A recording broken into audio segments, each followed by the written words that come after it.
galerinha, tudo bem? Isso com minha priminha, minha convidada especial. Eu vim fazer um vídeo de slime pra vocês, ok?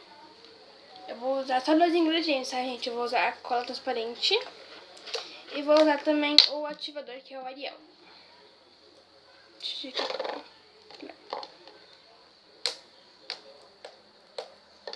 Eu não ia alcançar pra ti, não. Pera aí, um pouquinho mais forte. Isso. Ai, produção, não sei se vai dar certo, produção. Ai, produção. Gente, às vezes eu gravo a produção, gravo às vezes também, né? A slime tá aqui. Gente, eu coloquei um pouquinho de cola, não coloquei muito. Vou colocar o Ariel agora e daí depois que a slime estiver pronta, eu mostro pra vocês, ok, gente?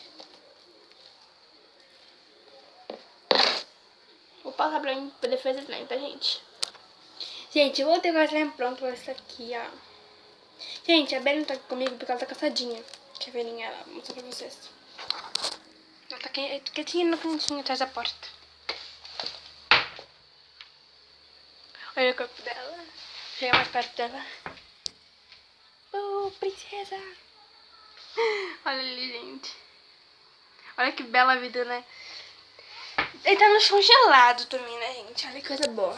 Mas tá calor, né? Aí, pelo menos eu tô com calor.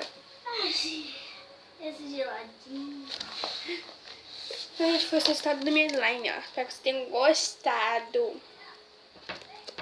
Talvez depois eu coloque uns efeitinhos nela, gente. Gente, tem mais aqui na Olha que fica estranho.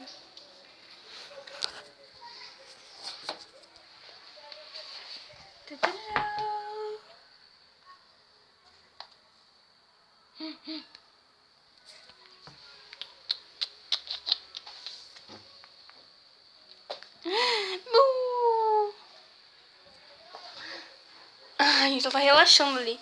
Enquanto eu tô fazendo vídeo pra vocês. Então, gente, faz meu... Ai, gente, falei errado, desculpa.